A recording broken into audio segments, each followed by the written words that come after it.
Government ಕೆಲಸದವ್ರಿಗೆ ಹೋದ್ರೆ ಸಂಬಳ ಕೊಡ್ತಾರೆ ಸರ್ಕಾರ. ರೈತರಿಗೆ ಯಾರು ಏನು ಅವ್ರಿಗೆ ಅಭ್ಯಾಸ ಇಲ್ಲ. ಅವರು ತಿಂಗಳಿಗೆ ಲಕ್ಷಾಂತರ ರೂಪಾಯಿ ಸಂಪಾದನೆ, ಹಾಲುಂದು ಸಂಪಾದನೆ, ಕಾಯಿನ ಸಂಪಾದನೆ, ಅಡಿಕೆ ಸಂಪಾದನೆ. ಅವರು ಒಂದ್ ದಿವಸ ಸಂಜೆ ಗಂಟೆ ಮನೇಲಿ ಕುಂತಿದ್ರು ಯಾವ್ದು ಅಭಿಪ್ರಾಯ ಇಲ್ಲ. ಅವರು ಸುಖವಾಗಿ ಜೀವನ ಮಾಡ್ತಾರೆ ರೈತ. ಇವನು ಒಂದ್ ದಿವಸ ಗೌರ್ಮೆಂಟ್ ಸಂಬಳ ಕೊಟ್ಟಿಂದ ಹೋಗ್ದೇವ್ರು ಸಂಬಳ ಕೊಡ್ತಾರ? ಇವಾಗ ನಾವು ಹುಷಾರಿಲ್ಲ ಅಂತಂದ್ರು ಕೆಲ್ಸಕ್ಕೆ ಹೋಗೋರ ಬೆಂಗಳೂರಲ್ಲಿ ಅವ್ರು ಹುಷಾರಿಲ್ಲ ಅಂದ್ರು ಹೋಗಲ್ಲ, ಏನು ಅವ್ರ ನಾನೇನೆ ಹುಷಾರಿಲ್ಲ ಅಂತಂದ್ರು ಹೋಯ್ತಿವಲ್ಲ ಕೆಲ್ಸಕ್ಕೆ. ಇವಾಗ ನಮ್ ರೈತ ಏನು, ರೈತ 2 ಅವರ್ ಆಚೆ ಹೊಲ್ದತ್ರ ಕೆಲಸ ಮಾಡ್ರಿ 4 ಅವರ್ ಮನೇಲಿ ನೆಮ್ಮದಿಯಾಗಿ ಕುಂತಿರ್ತಾನೆ. ಅವ್ರು ಏನು ಕೊಂಡ್ಕೊಂಡ್ಬಂದು ತಿನ್ನೋ ಅಂತ ಅವಶ್ಯಕತೆ ಏನಿಲ್ಲ.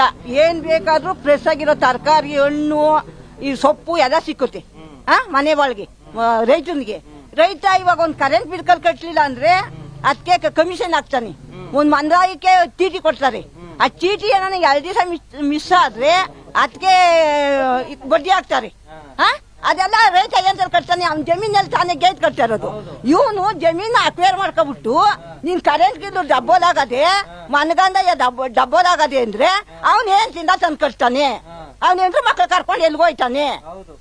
ನಮ್ದು 2 ಎಕರೆ ಜಮೀನ್ ಇರ್ಬೋದು. 2 ಎಕರೆಲಿ ವರ್ಷ ತಿಂಗಳಿಗೆ 1 ಲಕ್ಷ ಸಂಪಾದನೆ ನಮ್ಗದೆ. ಹಾಲುಂದದೆ, ಕಾಯಿಂದದೆ, ಉಳಿಂದ ರೇಷ್ಮೆ ಉಳಿಂದದೆ. ನಮ್ಮನ್ನು ಸೇರ್ಸ್ಕೊಂಬಿಡಿ ಅತ್ತಾಗಿ, ನಮ್ಮನ್ನು ಸೇರ್ಸ್ಕೊಂಬಿಡಿ, ಬಂತೀವಿ ಅತ್ತಾಗಿ, ನಮ್ಮನ್ನು ಸೇರ್ಸ್ಕೊಂಬಿಡಿ. ಯಾರೋ 2 ತಿಂಗಳಿಂದ ನಮ್ಮ ಮನೆಗೆ ನನ್ನ ಫ್ರೆಂಡ್ಸ್ ಬಂದಿದ್ರು. ಅವ್ರಿಗೆ ಜಮೀನಿಲ್ಲ. ಅವ್ರ ಅಪ್ಪ ಏನ್ ಮಾಡಿದ್ರಂತೆ, ಇದು ಗೋರ್ಮೆಂಟ್ ಸಂಬಳ ಅಂತ ಕೊಟ್ಬಿಟ್ನಂತೆ.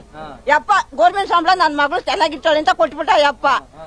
ಯಪ್ಪ ಗೋರ್ಮೆಂಟ್ ಸಂಬಳ ತಂದು 2 ಮಕ್ಳು ನೋಡಿಸಿದೆ. ಅಪ್ಪ ಅಮ್ಮನ್ ನೋಡಿ ಮನೆ ಸಂಸಾರ ಬಾಡಿಗೆ ಕೊಟ್ಟು ಏನ್ ಮಾಡೋನು. ಅಮ್ಮ 2 ತಿಂಗಳಿಂದ ನನ್ನ ಮನೆಗ್ ಬಂದ್ರು ಅಂತ ಹಿಂಗೆ ಫ್ರೆಂಡ್ಶಿಪ್ ಚೆನ್ನಾಗಿದ್ದು. ಬಂದ್ರು ನಮ್ಮ ಮಿತ್ಲಿಗೋದ್ರು ಅಕ್ಕ ಅಂದ್ರು. ಯಾಕೆ ಅಂದೆ, ಅಕ್ಕ ನಾನ್ 3 ಮನೆ ಕೆಲ್ಸಕ್ಕೆ ಹೋಯ್ತೀನಿ, 3 ಸಾವಿರ 4 ಸಾವಿರ ಕೊಡ್ತಾರೆ.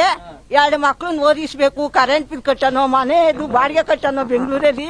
ಅಕ್ಕ ಎಲ್ಲಾನ ಇದ್ಕೊಂಡೆ ನನ್ ನಮ್ಮ ಮಾವ ಜಮೀನ್ ಕೊಟ್ಟಿದ್ರೆ ನನ್ನ ಹಳ್ಳಿ ಸಂಪಾದನೆ ಮಾಡೋ ನಿಕಣಕ್ಕ ನಿಮ್ಮ ಅಂಗಸ ಕಟ್ಕೊಂಡು.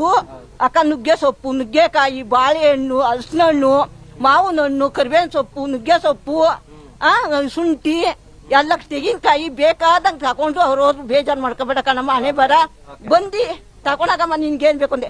ಆ ಕೆಲಸ ನಮ್ಗ್ ಬೇಕಾ?